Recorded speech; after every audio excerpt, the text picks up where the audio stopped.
Você está no meio de uma batalha difícil, uma batalha complicada. Porque de um lado, você tem todo o dinheiro que você vai fazer, que você vai ganhar na sua vida. E do outro, você tem todos os gastos que você vai ter durante a sua vida. E eu tô aqui para poder te ajudar a vencer essa batalha. Então fica comigo nesse episódio. Vamos lá, antes da gente começar, já deixa o seu like, já se inscreve você que não é inscrito, ativa as notificações para saber quando a gente vai lançar novos episódios, mas vamos entrar no tema desse episódio do Money Play, que é essa batalha épica, a maior batalha de todos os tempos. Esquece Game of Thrones, esquece Senhor dos Anéis, essa é a grande batalha do século, do milênio, de toda a sua vida. Seus ganhos contra os seus gastos durante toda a sua vida. E aí, tem aqueles gastos que você não tem como cortar, que eu já falei em episódios anteriores, que são moradia. Não tem como você excluir o custo com moradia. Você pode ter a casa própria, você pode morar de aluguel. Você vai ter custo com moradia. Você tem o custo com transporte, que é o ir e vir. Você pode ter o seu carro, você pode ter só o transporte, seja público, seja motorista de aplicativo. Você tem que gastar dinheiro com transporte também. Até a bicicleta, né? Na manutenção você vai acabar gastando. Enfim, tem o custo com alimentação, você tem que comer. Alimentação e o padrão de vida também, né? Água, luz, internet, tudo ali que você vai gastar. E você tem também o custo com educação, que esse a gente pode até dizer que em determinado momento ele é opcional. Mas se você é uma pessoa que busca sucesso e crescimento, em algum momento você vai ter que ter o custo com educação, né? E isso vai entrar ali no seu dia a dia por um determinado período. Agora, os outros ali você não tem como cortar de jeito nenhum. Você fala, pô, Fabrício, é só isso? Não.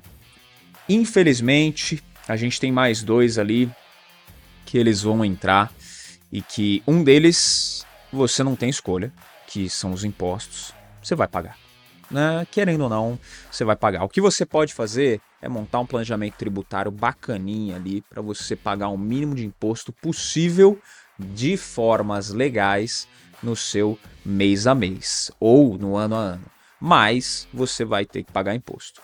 E o outro custo, esse sim, aí você pode evitar, mas por que eu destaquei ele para fechar aí os principais custos, né? A gente pode colocar ali, vou descontar o imposto dessa conta, mas colocar nos 5 principais custos que você vai ter durante a vida. Esse é totalmente opcional, que é o custo com juros. E por que eu coloco ele na lista? Porque infelizmente a maior parte das pessoas acaba tendo esse custo e não é um custo baixo, só que você pode evitar ter. E aí eu quero destacar onde a gente vai ter o maior custo de juros durante a nossa vida. De tudo que você for comprar, absolutamente tudo, qualquer gasto que você for ter, nada vai superar o preço de um imóvel. Você pode olhar, a não ser que você seja apaixonado, fissurado em carro e queira gastar muito mais no carro do que nas casas que você vai ter ou na casa que você vai ter, mas normalmente, para a maioria das pessoas, o maior custo da vida é a compra de um imóvel. Não somos contra aqui no Money Play, tá? Nós não somos absolutamente contra o ter o imóvel, o comprar o imóvel. Pelo contrário, a gente defende que você precisa ter, e eu vou falar um pouco mais sobre isso no final desse episódio. Mas, colocando essa batalha custos que você vai ter versus o ganho que você vai ter a sua vida inteira, o que você precisa fazer é eliminar o máximo dos custos para você criar uma diferença ali dos ganhos que você vai ter, porque essa é a diferença que você vai conseguir guardar, investir para te dar tranquilidade lá no longo prazo. Então, se você está querendo construir essa tranquilidade ali para os seus 60, 70, 80 anos, você tem que aumentar essa diferença entre os ganhos em comparação com os gastos que você está tendo ali. E uma forma bem inteligente de você fazer isso é você evitar pagar juros. E aí eu vou usar como exemplo e vou discorrer bastante nisso, a compra do imóvel. Somos a favor da compra? Sim. Somos contra o quê? Financiar. Financiamento do imóvel, ele é muito diferente do ato de você comprar um imóvel. Pô, Fabrício, é nada. Se eu for comprar um imóvel, eu vou financiar, óbvio. É o que acontece com 80% das pessoas que compram imóvel hoje no Brasil. Aproximadamente, a cada 5 imóveis vendidos, 4 são financiados. Quer dizer que é a melhor opção? Não, quer dizer que normalmente o brasileiro não se planeja e quando vai comprar, acaba entrando num crédito para poder fazer aquela compra. Só que pegando alguns dados ali bem mais específicos sobre a compra do imóvel, especificamente falando do financiamento, A idade média que o brasileiro financia é 31 anos. Guarda essa informação. A idade média que o brasileiro financia é de 31 anos. Tá? Você vai comprar um imóvel, você pagar 300 mil ou você pagar 900 mil, no mesmo imóvel depende de você, porque é isso que pode acontecer no financiamento. Então, você comprar por 300 mil, ok. Você financiar e lá no final você ter pago 900 mil pelo mesmo imóvel, você acha que faz sentido? Vale a pena? Realmente você acha que vale a pena? Aí você com 31 anos, por exemplo, que é a idade média de quem financia, vale a pena você pagar 600 mil a mais para ter o imóvel? Vai ter muita gente, eu tenho visto aí nos últimos tempos bastante gente falando sobre isso e defendendo absurdamente o fato de você comprar o imóvel, seja do jeito que for, e principalmente, se você tem a condição de amortizar, que é o que está na moda também, você compra o imóvel, financiamento para 30 anos. Só que aí você pode amortizar e você quitar esse imóvel em 5 anos. Maravilha, né? Ó que beleza. Ó o quanto você economizou. Se você for fazer a conta direito, você vai ver que você não economizou nada, você não teve desconto nenhum. Você deixou de pagar juros, mas você continuou pagando. Economia é, você tem um imóvel de 300, você tem os 300, você paga 270. Aí você economizou. Você está comprando algo que vale 300 mil e você pagou 270. Agora, você financiou um imóvel que valia 300 mil, você ia pagar 900. Aí você acabou pagando só 500, né? Você pagou de juros só 200 mil a mais. Você economizou onde? No que você economizou? O que envolve o financiamento? Também só para você entender esse custo a mais. Não é só os juros, né? O financiamento ele tem taxa de administração do financiamento, taxa de liberação do crédito, tem o seguro envolvido no financiamento. Quanto mais velho você for, mais caro vai ser esse seguro e você vai acabar pagando mais caro. Então, eu queria entender essa conta que o pessoal faz. Realmente não entendo, que é como você consegue economizar pagando mais caro naquilo que você está comprando. Como você consegue falar que isso é uma economia? Ou você está economizando mesmo, né? Deixando de gastar, tudo bem. Mas se você está economizando, sendo que você está pagando mais do que aquilo vale, para mim não faz muito sentido. Não sei você, deixa aí nos comentários a sua opinião. Mas tem uma grande diferença e é isso que eu quero que você entenda entre comprar o imóvel e financiar. Ter um imóvel para moradia também é extremamente diferente de você ter um imóvel para investimentos. Vou falar disso daqui a pouco, tá? Mas quando a gente olha para o imóvel, essa parte até, né, já entrando no assunto de ter o imóvel para moradia, você está deixando de ganhar dinheiro com investimentos, né, que é o que muitos investidores, influenciadores até falaram um tempo atrás, de que não valia a pena comprar, teve muita essa discussão sendo levantada, não vale a pena comprar o imóvel porque você está deixando de ganhar um dinheiro ali que poderia estar investindo. Tá? Você tem ali 300 mil de um imóvel, você comprou um apartamento, e esse valor ele poderia te render, sei lá, 3 mil reais por mês. Você está deixando de ganhar isso para poder morar naquele imóvel. Só que você está usando para moradia. Ponto. Se você for falar de investimentos, aí é outro cenário, né? Um cenário um pouquinho diferente. Você vai comprar para deixar para aluguel. Aí vamos supor que você tem ali o seu 1 milhão investido. Você vai comprar um imóvel só? Não, né? Não faz sentido. Por quê? Porque se você comprar, ele não for alugado e a chance de alugar um imóvel de 1 milhão é muito menor, vai ter muito menos gente para alugar esse imóvel do que se você comprar 4 imóveis de 250 mil, por exemplo. Então, falando de investimento, você vai buscar diversificar ali o seu risco, certo? Pois é, você não vai deixar ali tudo num mesmo imóvel, porque se não alugar, você tem prejuízo, o custo do imóvel ele vai ser seu enquanto não estiver alugado, até para impostos, se for um apartamento, por exemplo, condomínio, você que é o proprietário, você vai ter que pagar. Agora, se você pegar 4 imóveis de 250, se um não tiver alugado, os outros 3, eles vão se pagar pelo menos. Quem alugou vai acabar pagando ali pelo menos um condomínio, né, pagando as contas básicas daquele imóvel. Então, normalmente, quando a gente vai falar para investimentos, você faria a diversificação. Agora, para comprar para você, para morar, se a tua intenção é minimizar o risco, quando você compra o imóvel e você entra num financiamento, se a gente for olhar, tirando a parte emocional do quero ter, quero antecipar, você olhando só para análise de risco. Se fosse para investimento, você ia diversificar. Para comprar para você, financiar, você está se expondo a muito risco. Você não tem o dinheiro, por exemplo, para comprar o imóvel, por isso você financia. Se você tivesse, você não precisaria financiar. E você financiou para um financiamento de 30 anos. Você vai pagar durante esses 30 anos. Só que se no meio do caminho, por exemplo, acontece algum problema contigo, você não consegue dar conta de pagar o imóvel. Ou, não, vou amortizar. Tudo bem, se você consegue amortizar em 5, se você guardasse o dinheiro, investisse para poder comprar à vista, você compraria em 4 anos, não em 5. E você pagaria, depois de 4 anos, eu tenho que morar em algum lugar. Tudo bem, você pode pagar um aluguel ali, se for fazer a conta entre o que você pagou no financiamento versus o aluguel, provavelmente você ia economizar até pagando aluguel durante esses 4 anos. Mas enfim, compraria à vista, sem colocar o desconto, você ainda assim teria algumas vantagens, tá? Mas se você for financiar para um longo prazo e for pagar nesse longo prazo, você está muito exposto a vários riscos que podem acontecer. Teve uma galera que financiou ali em 2020, 2021, que as taxas de juros estavam mais baixas, e o pessoal financiou com financiamento, a gente pode dizer, flutuante, que está atrelado a alguma taxa ou algum índice. Taxa Selic, que era Selic mais algum percentualzinho, era IPCA mais algum percentualzinho também de juros para o banco. Quem financiou nesses moldes, na época, poderia ter pego uma taxa de juros mais baixa do que aqueles juros fixos. Mas hoje, está pagando mais de 10%, mais de 12% ao ano de juros. Você está exposto a esse risco. Você está exposto a um risco do que também? Do seu próprio problema, né? Se você tiver algum problema pessoal e não conseguir pagar, enquanto você não quitou aquele imóvel, o imóvel não é seu.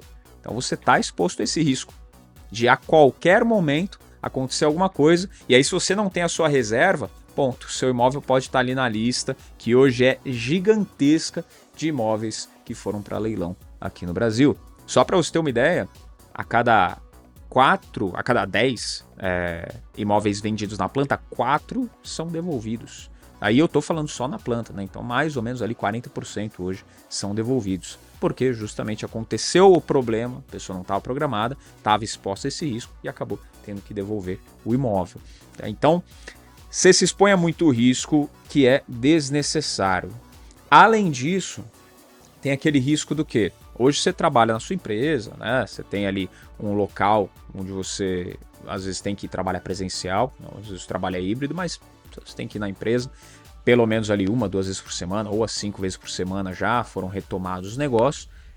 E você hoje mora perto da onde você trabalha. Mas de repente a empresa ela muda de sede, vai para o outro lado da cidade. Falando de São Paulo, o outro lado da cidade é longe. Saiu da Zona Sul e foi para a Zona Norte. Saiu da Zona extremo leste e foi para o extremo sul de São Paulo. É longe. É longe. E aí você comprou o seu imóvel lá na Zona Leste porque era pertinho da empresa, você ia trabalhar a pé, ia trabalhar de bicicleta, pegava Uber, pagava R$8 na corrida. Só que hoje a empresa ela tá do outro lado da cidade. E aí, o que você faz? Você vai ter que pegar um transporte às vezes de 2 horas para se locomover, porque você tá ali com um financiamento enterrado e você tem que pagar, você não tem condição de fazer outra coisa porque você comprou o seu imóvel financiado. Sendo que faria mais sentido às vezes você, por idade, né, também momento de vida, o aluguel te dá essa flexibilidade de, a empresa mudou, ou quero ir para outra cidade, por exemplo, ou disparou o preço do aluguel aqui, como pode ter disparado do financiamento também, se está numa taxa flutuante, eu posso simplesmente mudar. Eu posso encerrar esse contrato de aluguel e ir para outro lugar e pagar mais barato. Pronto. Deu um problema estrutural aqui no imóvel, o imóvel não é meu, não tenho responsabilidade de consertar, eu posso encerrar o contrato e ir. Mas Fabrício, tem a multa. Sim, às vezes paga a multa, vale a pena, ou às vezes já passou do período inicial ali que a multa seria cobrada também. Tem contratos mais novos de aluguel que nem tem essa multa, ou a multa é bem insignificante. Então, tem todos esses riscos expostos quando a gente fala do financiamento, em detrimento a opções do quê? A compra à vista. Ou à vista você corre esse risco também se você for comprar? Sim. Só que se você for comprar à vista, provavelmente você vai esperar um tempo para comprar, que é o tempo de você acumular capital para ir depois comprar o imóvel à vista, enquanto você pensa se realmente aquele lugar onde você quer morar, se aquela cidade, aquela que você quer passar durante vários anos, porque não faz sentido você financiar um imóvel, sendo que dali a pouco você talvez tenha que mudar de cidade, ou nem é aquele imóvel que você quer passar todos os anos da sua vida. Você vai pagar juros para comprar um imóvel que não é aquele que você quer? É só porque disseram para você que fazia sentido? Talvez não seja a melhor opção. Tá? Então você se expõe a muitos riscos, tem riscos políticos aqui também, que a qualquer momento pode ter uma mudança na regra dos financiamentos, e aí isso imposta por algum político, e aí de repente você ser prejudicado em função disso. Então todos esses pontos, quando a gente fala do financiamento, eles estão te expondo a um risco desnecessário e fora isso, aqueles juros que eu já comentei ali no início, quanto menor for, menos você tiver que gastar com isso, maior a diferença entre o que você ganha versus o que você vai gastar pelo resto da sua vida. Para aí sim você poder acumular patrimônio. Tá? E assim, mesmo voltando à parte da amortização, né? Você fala, pô, Fabrício, mas legal, tem um FGTS aqui que eu posso acumular, eu posso amortizar ao longo do tempo e eu vou quitar mais cedo. Tá? Já comentei que se você fizer isso, você pode também comprar uma à vista em menos tempo do que a amortização. E você, mesmo que dê certo essa sua estratégia, você ainda assim vai acabar pagando mais do que o imóvel vale. Vai acabar gastando dinheiro à toa. Que sejam 100, 200, 300 mil a mais, é um dinheiro que era para estar no seu bolso e você está pagando em juros. Impacta ali quando a gente fala de uma aposentadoria. Tá? E eu quero dar o exemplo, puxar aqui do porquê que a gente é a favor da compra do imóvel, para não vir gente aqui nos comentários falar, pô, então aquela pessoa que não tem condição e vai pagar aluguel a vida inteira, você é defensor do aluguel? Não. A gente não gosta do fato de você ter que financiar. O financiar e pagar juros, gastar o dinheiro à toa, isso aí a gente é contra. Agora o comprar não, porque pensa, lá no longo prazo, eu falei da tranquilidade, você está construindo patrimônio agora, está na fase de acumulação, você tem a tranquilidade de se precisar se mudar, você com seus 30, talvez 40 anos, 50 anos até, você pode pegar suas coisas, trouxinha de roupa e mudar de lugar, ir para outra cidade, ir para outra casa, você que está morando de aluguel, caso o proprietário peça o imóvel, você tem essa ainda flexibilidade com uma certa idade. Mas pensa você com 80 anos de idade, que você já não está mais trabalhando, está vivendo de renda, ganhando dinheiro só com os investimentos que você acumulou ao longo da vida, mas de repente você morando de aluguel, chega o proprietário do imóvel e fala, preciso do imóvel, eu quero de volta, você precisa sair. Ou entrou em uma briga, uma disputa judicial ali, porque o imóvel é herança, e aí de repente você se vê obrigado a sair do seu imóvel com 83 anos nas costas para fazer uma mudança. Aí já não se torna tão simples assim. Então, por isso, nós não somos contra a compra do imóvel. Sim, você tem que ter, e não esperar os 80 anos para ter um imóvel, óbvio, mas criar a condição favorável para que você possa comprar um imóvel, primeiro, que seja um imóvel que você queira comprar, não aquele imóvel que é melhor eu comprar financiado do que eu ficar pagando aluguel e dando dinheiro para os outros. Porque essa é a desculpa de quem não mora de aluguel, né? Eu vou ficar dando dinheiro para os outros? Como se no financiamento fosse diferente. Faz a comparação da parcela aí no financiamento. Faz a conta, quando você começa a financiar, quanto é juros e quanto de fato você está amortizando do seu imóvel. Aproximadamente entre 70% a 75% das parcelas iniciais de um financiamento, você está pagando só juros. Isso não é dar dinheiro para os outros? Pois é. Então entre o aluguel e o financiamento, é com ele que a gente deve comparar. Agora, a compra, a gente é a favor. Se você tem a condição de comprar à vista, nessa fase da vida principalmente, quando você vai querer mais tranquilidade, se te pedirem o imóvel de volta, você tem dor de cabeça para mudar. Se o imóvel é seu, aí o custo, você fala, pô, eu tô abrindo aqui mão de ganhar dinheiro, os 500 mil que eu tenho investido, por exemplo, tô abrindo mão de ganhar, investido no imóvel, tá? Comprei o imóvel de 500 mil, tô abrindo mão de ganhar talvez ali meus 5 mil reais por mês ou 4 mil reais por mês, 0,8 de rentabilidade. Tô abrindo mão de ganhar isso, mas que eu poderia ganhar, mas eu não preciso pagar um aluguel, por exemplo, eu tenho essa tranquilidade de ninguém vai me tirar da minha casa. Nessa fase, aí vale a pena. Por quê? supostamente, se você fez ali a lição de casa, se você acompanha aqui o Money Play, né? Óbvio, você já está bem informado. Você fez a lição de casa, você acumulou patrimônio. Então lá na frente, você tem a opção de escolher. Esse cara, ele tem a condição de escolher. Pô, eu posso me dar o luxo, eu posso não ter essa dor de cabeça de me preocupar se eu tenho que sair do meu imóvel do dia para a noite, porque eu tenho a minha reserva aqui, eu tenho os meus investimentos que já me mantêm. Então esses 4 mil por mês que o meu imóvel me daria, não é dor de cabeça, não preciso me preocupar. Porque isso daqui não me faz falta, eu consigo tirar dos outros investimentos o suficiente ainda com folga para eu poder manter o meu padrão de vida. E aí pode estourar o que for de regra de financiamento novo, pode estourar IGPM, IPCA, que o meu aluguel eu não tenho, logo não vai ser nada reajustado. Esse é o grande ponto. Não somos contra a compra, você ter o seu próprio imóvel. Qual que é o ponto aqui? Lembra que eu falei da batalha lá no início? Entre o que você vai ganhar a vida inteira, entre o que você vai gastar a vida inteira? O ponto aqui é você fazer com que o seu adversário seja o menor possível. Ao invés de você se colocar numa enrascada e, por livre e espontânea vontade, que ninguém te obriga a fazer um financiamento, você aumentar o custo do seu adversário, você dá poder para ele sobre aquilo que você vai ganhar pelo resto da sua vida. Ao invés de diminuir essa margem, procure sempre aumentar. Mas Fabrício, isso que você fala não encaixa para mim, porque eu tenho um baita de um FGTS aqui e eu posso comprar uma casa à vista se eu quiser, só com o meu FGTS. Vai lá e compra, campeão. Pô, é isso, tenho que falar. Se você tem essa possibilidade, o FGTS ele não te dá retorno. O dinheiro parado lá, o retorno é mínimo. Agora, eu quero comprar? Vai lá e compra o seu FGTS. Faz sentido. Ainda você está comprando à vista. Qual que é o grande vilão aqui? O que eu estou falando até agora? Você financiar o imóvel sem ter a necessidade. Se a compra ela é à vista, aí faz sentido. Pô, mas eu podia comprar, pegar esse imóvel, esse dinheiro aqui da compra à vista, podia investir. Se você está na fase de acumulação de capital, também você não precisa ter a pressa de comprar.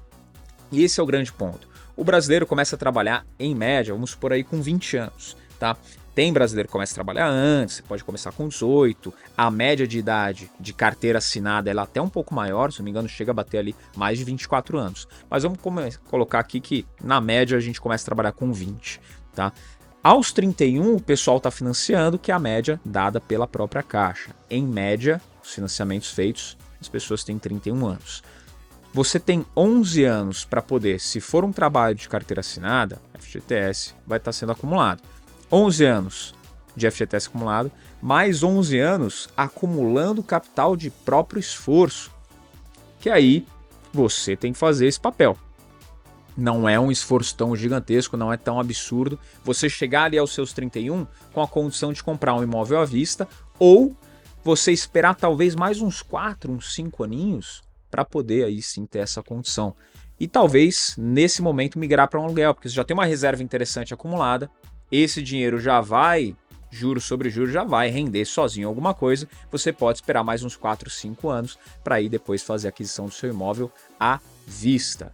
Pô, mas e onde eu moro enquanto isso, sobre isso? Pois é, onde você mora hoje? Você está pagando aluguel? Tá. Você está morando hoje com seus pais? Tá. Você está morando em algum lugar, é fato. Isso vai continuar. Você tem que fazer a diferença ali, acumular ou por fora para aí te dar a condição de comprar esse imóvel, por exemplo. Então, tem esses pontos que eu comentei aqui, de você ter esse prazo. Você fala, pô, Fabrício, legal, então na média é isso, mas o meu caso é exceção, né? Eu tô hoje com 20 anos, eu quero comprar um imóvel. Você é exceção, a média, 31 anos. Ah, mas tem aquele ditado, né? Quem casa, quer casa. Não sou contra você ter a casa. Tô falando de novo aqui, bater mais uma vez nesse ponto, o financiamento. E se a gente for puxar a idade média de casamento, entre homens, 33 anos, entre mulheres, 30 anos. Então, se você está casando antes disso, você é exceção. Mas não significa que você precisa financiar o imóvel também. Quem casa quer casa. Pô, vocês podem ter o seu puxadinho ali, né? Um aluguel, qualquer coisa. Alugar num lugar bacana, alugar num lugar um pouco mais distante, talvez com custo mais baixo, para aí poder pensar em comprar o aluguel, ou comprar o imóvel depois para sair do aluguel. Tá ótimo. Desde que você pense que esse dinheiro que vai sair do seu bolso de juros, esse dinheiro extra, ele está indo para o bolso de alguém que não é você e você está pagando caro por isso. Esse é o grande X da questão. E de novo bater na parte da amortização do financiamento. Vou amortizar, em 5 anos eu quito, baita vantagem. Para o banco, que conseguiu restituir o patrimônio dele, ainda com lucro, só que num prazo menor. Para você fez todo esse esforço para poder amortizar, você poderia ter guardado esse dinheiro, talvez ter comprado com desconto em um tempo menor, gastando menos do que o que você gastou pagando de juros. Portanto, a grande lição aqui desse episódio é que não tem mágica, tá? Não tem mágica, não tem milagre aqui para essa parte de financiamento, compra do imóvel. Você precisa focar primeiro, principalmente em trabalhar, já que você vai ter esses custos, não tem como fugir, voltando lá para o início. Custo de moradia, custo de transporte, alimentação, educação, os impostos e os juros. Você vai ter esses custos. Os juros, o que puder evitar, evite. Se puder evitar, principalmente da casa, que é o maior custo que você vai ter ao longo da vida, evite mais ainda. Você vai ter que trabalhar para poder custear tudo isso. Trabalha e vai ter que poupar para poder também gerar a sua reserva para comprar a sua carta de alforria lá na frente, né? A sua liberdade financeira, você também vai ter que poupar. Então faça isso ao longo dos anos, fazendo isso com qualidade. Você tem total condições e faz sentido comprar o seu imóvel na melhor possibilidade que você tiver e não financiando, deixando esses rios de dinheiro de juros sendo pagos para o banco. Não só juros, né? Juros e taxas sendo pagos para quem vai financiar o seu imóvel. Deu para entender? Então, não somos contra a compra do imóvel. Imagino que você também não seja contra a compra do imóvel, até porque é o maior sonho do brasileiro, né? Não, quero ter minha casa. Para 90 pessoas, para 100 pessoas na rua, 90 vão falar para você. Qual que é o seu sonho? Ter a casa própria. Não somos contra ter a casa, ok. O momento e a forma, aí sim é que a gente tem que avaliar bem para ver se faz sentido. Curtiu o episódio? Deixa o like, se inscreve se ainda não é inscrito, ativa as notificações. Não esquece de comentar aqui embaixo o que você achou também, se você quer que a gente aprofunde mais nesse tema de imóvel. É um tema que gera bastante polêmica e tem bastante gente falando sobre isso hoje em dia. E falando que a 8ª maravilha do mundo é a amortização, falando que você tem que comprar o seu imóvel de qualquer jeito e a gente aqui não pensa que é por esse lado. Então, deixa aqui nos comentários se você quiser saber mais. Não esquece de seguir a gente lá no Instagram, @MondayPlayPodcast. E o meu pessoal, @o Fabrício Duarte. Te encontro aqui no próximo Monday Play. Tchau!